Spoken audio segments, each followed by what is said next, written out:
تو نیت تو یہ تھی کہ تجارتی قافلے پر حملہ کریں گے، اور اس کے لیے اس وقت کے جو لوگ تیار ہوئے وہ 313 تھے، جس میں کچھ تھوڑے سے اونٹ اور گھوڑے اور باقی کچھ تلواریں تھیں، باقیوں کے پاس آلات اسباب بھی اتنے نہیں تھے۔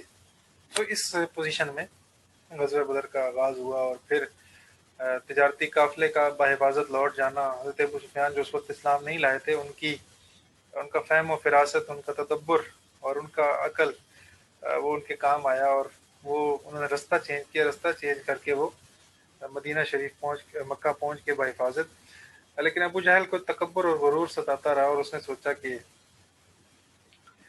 کیوں نہ ہم اس طرح کریں کہ نکل آئے ہیں تو اسلام کو جڑ سے ہی مٹا دیں۔ تو یہ ریزن بنی غزوہ بدر کی بنیادی طور پر، اور ابو جہل نے یہ کہا کہ اب ہمارا لوٹنا مناسب نہیں ہے۔ لو لشکر کے ساتھ نوحہ خاں اور گانا گانے والی عورتیں اور دیگر چیزیں بھی تھی، تو مناسب نہیں سمجھا کہ اب یہاں سے ہم واپس لوٹ جائیں۔ اب یہ صورتحال بنی غزوہ بدر کی، لیکن اللہ تعالیٰ نے اصل میں کفر کے جو سرخیل تھے ان کو جو ہے وہ ذلت دکھانی تھی، اور یہ بتانا تھا کہ اصل جو طاقت ہے اور پاور کا جو خیمہ ہے اور سرچشمہ ہے وہ اللہ تعالیٰ کی ذات ہے۔ فرشتوں کے ذریعے مدد کی اور ان کو نیست و نابود کیا۔ یوں جو ہے وہ بدر کی تکمیل ہوئی۔ پھر احد کا معاملہ پیش آیا، اس کے جو اسباب نتائج تھے وہ نوٹس کی صورت میں آپ کے پاس پہنچ گئے ہیں۔ بدر کے بدلے کے لیے جو تجارتی فائدہ ہوا تھا اس میں سے سب نے اصل اپنی قیمت لے کر جو نفع ہوا تھا اس کا یہ ارادہ کیا کہ اس کو مسلمانوں کے اگینسٹ جو ہے وہ ہم چلائیں گے، اور کوشش کریں گے کہ اس سے ہم وہ چیزیں پرچیز کریں، اسلحہ اور ضروریات زندگی، کہ ایک دفعہ اٹیک کریں اور تاکہ مسلمانوں کی قوت ختم ہو جائے۔ یوں غزوہ احد ہوا، اور غزوہ احد میں مسلمانوں کو شروع میں فتح اور پھر تھوڑی دیر بعد شکست کا سامنا کرنا پڑا۔ بنیادی وجہ یہ تھی کہ نبی کریم صلی اللہ علیہ وسلم کی اطاعت پر انہوں نے اپنی ذاتی رائے کو ترجیح دے دی، یعنی یہ سمجھے کہ ہم فاتح بن چکے ہیں اور شکست ہو چکی ہے دوسری سائڈ کو۔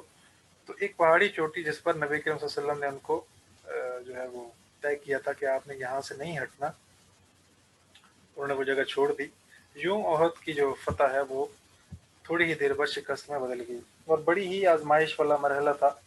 نبی کریم صلی اللہ علیہ وسلم کے جو سامنے والے 2 دندان مبارک ہیں وہ شہید ہوئے۔ پھر یہ افواہ میدان جنگ میں اڑا دی گئی کہ نبی کریم صلی اللہ علیہ وسلم جو ہے وہ شہید ہو گئے ہیں۔ تو اس طرح کی جو پوزیشن تھی اس کو فیس کرنا جو ہے وہ بڑا ہی مشکل مرحلہ تھا۔ بہرحال یہ ہوا کہ یہ ایک طرح سے اللہ تعالیٰ نے اس کی جو خود ریزن بتائی وہ یہ کہ منافقین اور وہ لوگ جو بظاہر آپ کے ساتھ تھے لیکن در پردہ وہ اسلام کے حامی نہیں تھے، ان کی پہچان کرانا مقصود تھا۔ اور دوسرا یہ بات بھی بتانی مقصود تھی کہ نبی کریم صلی اللہ علیہ وسلم کے آرڈر کو فالو نہ کرنے کے نقصانات کیا ہیں، کہ جس جگہ اللہ کے رسول نے کھڑا کیا وہاں سے ہٹنے پر اتنے نقصان ہیں، تو جس شریعت پر اللہ نے رسول اللہ کو لایا ہے اس شریعت کی نافرمانی کر کے ہماری زندگی میں کتنے نقصانات ہوتے ہوں گے۔ یہ مین پوائنٹ اور تھیم تھا جی۔ اسی طرح اس کے بعد احزاب ہے، جس میں بہت سارے گروہوں نے مل کر یہ طے کیا کہ آپ اسلام کو مٹائیں گے، اور کوشش کی اور اس میں پوری پاور لگا کر لائے، لیکن نبی صلی اللہ علیہ وسلم نے حکمت عملی کے تحت خندق کھودی، اور بغیر لڑائی کے اللہ تعالیٰ نے ان پر ایک طوفانی صورت اور بارش کا ایک عذاب اتارا، اور اس میں پھر ان کو نقصان ہوا۔ یہ بنیادی طور پہ یہ 3 جنگیں تھی جو مین تھی۔ باقی نبی صلی اللہ علیہ وسلم کے 27 غزوات تھے، اور ان کی جو حکمت عملی تھی وہ بھی آپ سے مختلف حوالے سے شیئر کی تھی، جنگوں کے حوالے سے۔ پھر آپ کا جو فوجی سٹرکچر تھا وہ شیئر کیا تھا۔ اسی طرح اس کے بعد ارکان اسلام ہم نے تفصیل سے ڈسکس کیا، جن میں توحید تھا اور نماز اور ان کی مشروعیت کے حوالے سے چیزیں آپ سے شیئر کی، اور مقاصد کے حوالے سے بہت ساری چیزیں شیئر کی۔ زکوٰۃ اس کا مقصد کیا ہے، اور مساوات اور برابری ہے۔ اسی طرح حج ہے، اس سے کیا مقصد ہے، روزے سے کیا مقاصد حاصل ہوتے ہیں، یہ ساری چیزیں آپ سے شیئر کی تھی جی تفصیل سے۔ نوٹس بھی آپ کو بھیجے ہوئے ہیں، ضرور اس کو اچھی طریقے سے تیاری کر کے آپ نے پیپر دینا ہے۔ اور یہ ہماری لاسٹ کلاس ہے، آئندہ میں بھی آپ سے ملاقات ہو نہ ہو، تو دوران لیکچر یا دوران پڑھائی اگر کسی اسٹوڈنٹ کو میری جانب سے کوئی